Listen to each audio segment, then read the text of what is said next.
काया के गुण आन ही आना हो, सोहंग हंसा सकल समाना। ऐसा गाते, सोहंग हंसा सकल समाना। कैसे गाते थे इसको, किस लय में गाते थे, गा के बताइए। सोहंग हंसा हो सकल समाना हो, काया के गुण आनहि, इसी लय में गाते थे ना। तो क्या कहा जा रहा है, ये सोहंग हंसा परमात्म रूपी आत्म रूपी जीव वो इस शरीर के अंदर बैठा हुआ है। सोहंग हंसा सकल समाना, पर काया के गुण आन ही आना। ये जो भोजन मिल रहा है, ये भोजन जीव आत्मा को नहीं चाहिए, ये जो भोजन इस शरीर को चाहिए। जीव आत्मा को न भूख लगती है न प्यास लगती है। तो इस शरीर को गाली दी जाती है। इस शरीर में मैं फंसा हुआ हूं और इस शरीर के लिए मुझे क्या न क्या नहीं करना पड़ रहा है इस संसार में।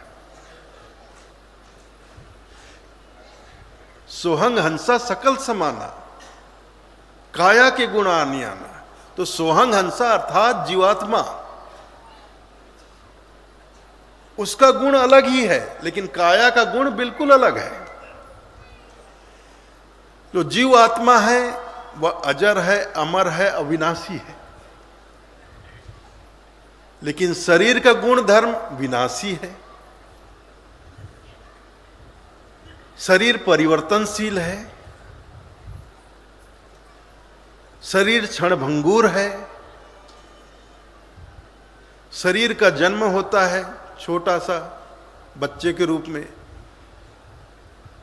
फिर परिवर्तन आता है शरीर में, शरीर बढ़ता जाता है, बालक हो जाता है, फिर और बढ़ता है, युवक हो जाता है और बढ़ता है, अधेड़ हो जाता है और बढ़ता है, वृद्ध हो जाता है और बढ़ता है। तो एकदम ही वृद्ध हो जाता, शरीर जर्जर हो जाता है, और जब शरीर एकदम जर्जर हो जाता है तो एक दिन शरीर नष्ट हो जाता है। तो ये शरीर का काया का गुण धर्म है। लेकिन जो हमारे अंदर आत्मा बैठी हुई है, ना तो कभी उसका जन्म होता, ना उसकी अवस्था बदलती, और ना कभी उसका नाश होता है। चूंकि इस शरीर को धारण करने के बाद हमारी सुरति का, हमारे ध्यान का मिलावा शरीर से हो गया है, शब्द से हट गया। शब्द किसको कहते हैं, इस जीवात्मा को शब्द कहा गया है। जब तक हमने शरीर धारण नहीं किया था, हमारी सुरति का मिलावा शब्द से था। इसी को शब्द सुरति योग कहते हैं। हमारी सुरति का शब्द से योग रहता है, मिलावा रहता है, जुड़ा रहता है। लेकिन जैसे ही हम शरीर को धारण करते हैं तो हमारी सुरति शब्द को छोड़ देती है और शरीर को पकड़ लेती है। ध्यान हमारा शरीर पे चला जाता है, फिर शरीर को ही अपना स्वरूप समझने लगते हैं, ये शरीर ही मैं हूं। फिर शरीर के साथ जो कुछ भी होता है हमें लगता है मेरे साथ हो रहा है, मेरे साथ हो रहा है। शरीर का जन्म होता है तो हमें लगता है मेरा जन्म हुआ।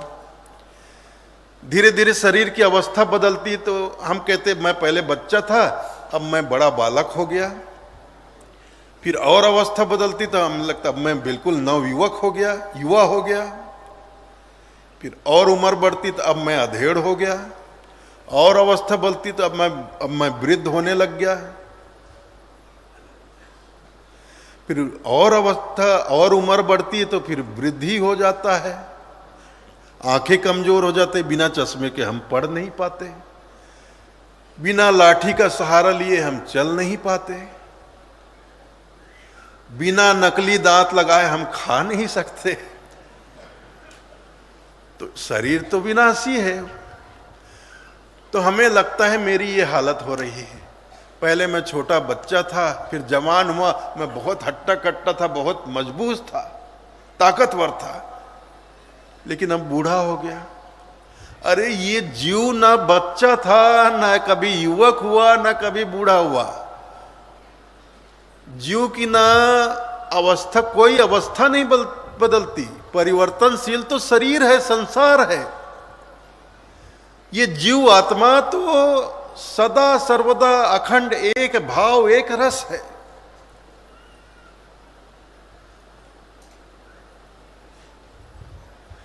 जैसे सदा से है वैसा ही सदा रहेगा, जैसे सदा से है वैसे ही आज है और वैसे ही सदा रहेगा।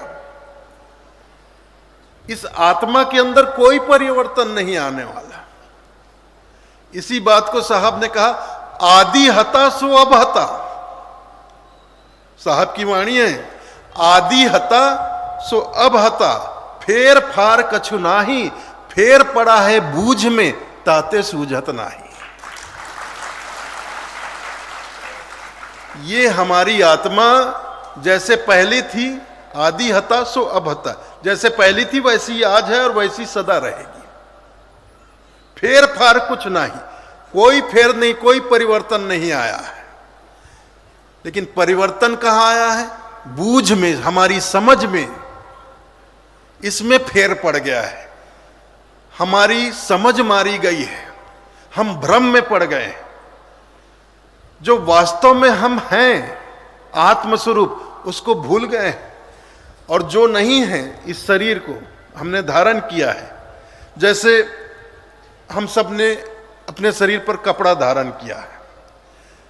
अब पुरुष सब, किसी ने कुर्ता धारण किया है, किसी ने शर्ट धारण किया है, महिलाओं ने, किसी ने सलवार पहना है, धारण किया है, किसी ने साड़ी पहन रखी।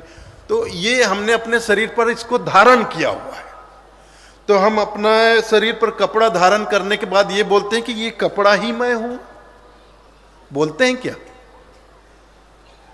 जैसे आपने बूट शर्ट पहन रखा है, किसी ने टी शर्ट पहन रखा है, आपने उसको धारण किया शरीर पे। धारण करने के बाद आप ये थोड़ी ना बोलते हो कि ये कपड़ा ही मैं हूं। नहीं बोलते कि ये साड़ी ही मैं हूं। नहीं बोलते ये सलवार ही मैं हूं। नहीं बोलते। लेकिन जीव जब इस शरीर को धारण करता है तो इस शरीर को ही मैं हूं बोलने लगता है। जबकि जीव इस शरीर को कपड़े की तरह ही धारण किया है। जैसे ये शरीर कपड़े को धारण करता है, वैसे ही जीव आत्मा जो है इस शरीर को कपड़े की तरह धारण करता है। लेकिन जीव इस शरीर को धारण करता है तो इस शरीर में उसे इंद्रियां प्राप्त होती हैं, मन के साथ, और इंद्रियों के माध्यम से वो संसार के संपर्क में आ जाता है। और फिर मन भी है, और मन तो माया है। माया क्या है? हम बहुत से लोग सोचते हैं माया क्या है, तो तरह तरह से हम कल्पनाएं करते हैं माया क्या है। तो हमें किसी को लगता है माया कोई नारी होगी, उसका भी कोई अपना लोक होगा, वो वहां बैठ के अपनी माया चलाती होगी, अपना फैलाती होगी और जीवों को अपने माया में फांस कर रखती होगी। अरे माया कोई नारी रूप में नहीं है भाई। लेकिन सिर्फ सामान्य आदमी ही नहीं, आपको आश्चर्य होगा, सामान्य आदमी, साधारण आदमी जिसने बहुत अधिक चिंतन नहीं किया, मनन नहीं किया, वो आदमी एक बार बोले कि ये नारी माया है, ये जो नारी स्त्री है, महिलाएं, ये माया है। तो सब चलो, वो कम पढ़ा लिखा है, कम समझदार है, उसने बहुत चिंतन मनन नहीं किया है, तो नारी को एक बार माया कहे तो कह दिया नासमझी में। लेकिन अच्छे अच्छे साधु संत लोग जो अपने आप को विरक्त संत कहते हैं, विरक्त संत कहते हैं, वैराग्य निष्ठ कहते हैं, अपने आप को त्यागी कहते हैं,